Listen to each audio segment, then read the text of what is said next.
వ్యాపారస్తుల అన్నలకు తమ్ములకు తమ్ములకు అందరికీ సమస్య, ఇది అందరి సమస్య.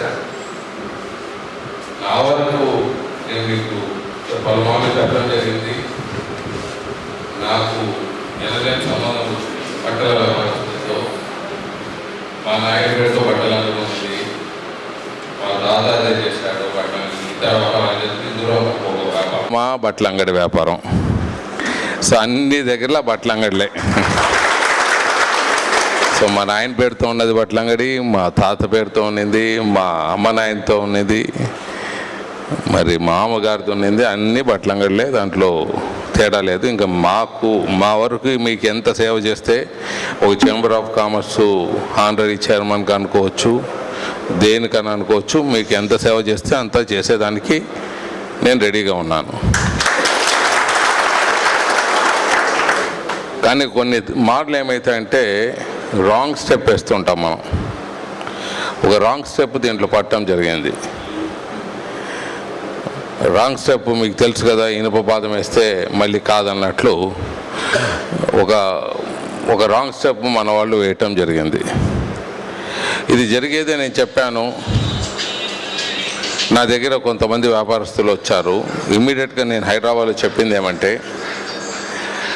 మీరు దీంట్లో వేరే ఆలోచనలు పెట్టుకోకుండా ప్రతి పట్టణంలో ఎమ్మెల్యేలు ఉంటారు, ప్రతి పల్లెలో సంబంధించిన దానికి మండలాల్లో ఎమ్మెల్యేలు ఉంటారు, ప్రతి మండలంలో మన వ్యాపారస్తులు ఉన్నారు, ప్రతి దగ్గర మన వ్యాపారస్తులు లేని ప్లేస్ లేదు. సో అక్కడ ఉండే ఎమ్మెల్యేలతో సంబంధాలు ఉంటాయి. వాళ్ళు రూలింగ్ పార్టీ వాళ్ళు ఉండే ఎమ్మెల్యేలు ఒక 50 మందో 60 మందో హైదరాబాద్లో అసెంబ్లీ జరిగేటప్పుడు ఎప్పుడన్నా మనం పిలుచుకొని వస్తే వాళ్ళని సీఎం దగ్గర పిలుచుకోపోయి చెప్పేదానికి అవకాశం ఉంటుందని చెప్పాను. 50-60 మంది పిలుచుకోపోవాలని. మళ్ళీ అలాగే మీతో వచ్చి మాట్లాడతాము అన్నారు. నేను ఆఫీస్లో కూర్చున్నాను, చాలాసేపు కూర్చున్నాను. 2:15, 2:30 వరకు నేను ఆఫీస్లో కూర్చున్నాను. వస్తారని హైదరాబాద్లో వాళ్ళు నా దగ్గర రాకుండా సీదా సీఎం దగ్గరికి వెళ్ళిపోయారు. వేరే వాళ్ళని ఎవరినో పిలుచుకొని వెళ్ళిపోయినా సీఎం గారి దగ్గర. మళ్ళీ నాకు బయట కనపడినారు. బయట కూడా నాకు ఏ విషయము పూర్తిగా చెప్పలేదు, ఏం జరిగింది ఏం లేదు. లేకపోతే మళ్ళీ రాండి సార్ మీరు కూడా చెప్తున్నారు కూడా అడగలేదు. ఇంకా మమ్మల్ని పక్కకు పెట్టినప్పుడు నేను ఇంకా ముందుకు పోయేదేమని నేను ఊరికే కావటం జరిగింది. ఇది జరిగిన విషయం. మళ్ళీ మీరు ఇక్కడ మీటింగ్ ఒకతూరు వ్యాపారస్తులంతా నేనే ఒకతూరు పిలిపించి మళ్ళీ చెప్పడం జరిగింది. మళ్ళీ దాన్ని చెప్పిన తర్వాత మీ నాయకుల్ని మీరు ఒప్పిలేకపోయారు, స్టేట్ నాయకుల్ని. ఒక 50 మంది 60 మంది ఎమ్మెల్యేలతో కలిసి వెళితే రాష్ట్రంలో ముఖ్యమంత్రి కొద్దిగా స్పందించేదానికి అవకాశం ఉంటుంది. మనం ఎన్ని అజిటేషన్లు చేసి ఎన్ని తూళ్ళు తిరగలం, మనం ఎన్ని రోజులు మనం బంద్ చేసుకోగలం వ్యాపారాలు? 2 రోజులు బంద్ చేస్తే ప్రభుత్వంకి ఏమైనా చీమ కొట్టినట్లు అవుతుందా? లేకపోతే మనం టీవీల్లోనూ నేను చెప్పేది మీరు చెప్పేది మీతో ఉండేది అన్నీ వస్తాయి తప్ప దీని నుంచి తీసుకోకపోతే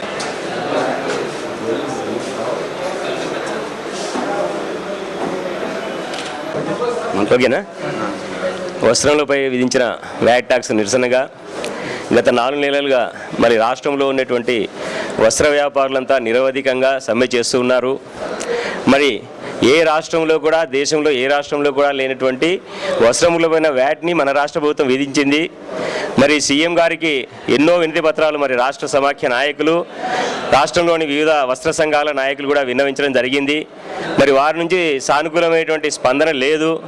మరి దానిలో భాగంగా గత వారం రోజుల క్రితం సికింద్రాబాద్లో ఫెడరేషన్ల ప్రిన్సెస్లో జరిగినటువంటి వస్త్ర సంఘాల నాయకుల సమావేశంలో మరి ఈ నెల అంటే ఈరోజు 15, 16 2 రోజులు రాష్ట్రం మొత్తం మీద దుకాణాలు బంద్ చేసి ఈ వ్యాట్ ట్యాక్స్ నిరసనగా తమ ఉద్యమాన్ని ద్విగుణీకృతం చేయాలనేటువంటి పిలుపిచ్చింది. దానిలో భాగంగా మరి ఈరోజు మేము 2 రోజులు కూడా కర్నూలులో మరి ఈరోజు రేపు బంద్ పాటించాల్సినటువంటి అవసరం ఉందని మా సభ్యులకు చెప్పాము. మరి టోటల్గా దాదాపు 500 షాప్స్ కర్నూలు నగరంలో బంద్ అయ్యాయి. జిల్లాలోని దాదాపు 1000 నుంచి 1500 బట్టల దుకాణములు మరి రెడీమేడ్ దుకాణం కూడా బందీ మరి ఈరోజు వ్యాట్ ట్యాక్స్ తీసేసేంత వరకు పోరాడతామనేటువంటి భావనలో వస్త్ర వ్యాపారులు ఉన్నారు. ముఖ్యంగా దీనివల్ల ఇబ్బందులు, వస్త్రాల యొక్క ధరలు బాగా పెరుగుతాయి. అది ప్రభుత్వం గమనించట్లేదు. ఇది మల్టిపుల్ ట్యాక్స్, ఒకసారి కాదు ఎన్నిసార్లు మరి వినియోగదారికి పోయినప్పుడల్లా ట్యాక్స్ పడుతుంది. కాబట్టి దాదాపు ఒక 16% వస్త్రముల యొక్క ధరలు పెరిగేటువంటి భావన ఉన్నది. ఇంకోటి మేము ఏ రాష్ట్రంలో లేదు కాబట్టి మన రాష్ట్రంలో తీసివేయాలి. ఇంకా మా యొక్క డిమాండ్ ఏమంటే ప్రభుత్వానికి అయ్యా మీకు రెవెన్యూ కావాలి, అడిషనల్ ఎక్సైజ్ డ్యూటీని ఎందుకు తీసేయాలి, మా మీద ఎందుకు భారం మోపాలి? ఏదైతే ఉత్పత్తి స్థానంలో అడిషనల్ ఎక్సైజ్ డ్యూటీ ఉందో మరి అది కావాలంటే మళ్ళీ రీఇంపోజ్ చేయండి, దాన్ని వేసుకుంటే మీకు రెవెన్యూ వస్తుంది. ఇంకోటి మిత్రులకు మరి వచ్చే సంవత్సరం ఏప్రిల్ నుంచి మరి కేంద్ర ప్రభుత్వం ప్రతిపాదన ఏమున్నదంటే GST, goods and service tax మొత్తం దేశం మీద ఒకే ప్రజా ఒకే చట్టం అనేటువంటి ఉద్దేశంలో దేశం మొత్తం మీద తేవాలని చూస్తుంది.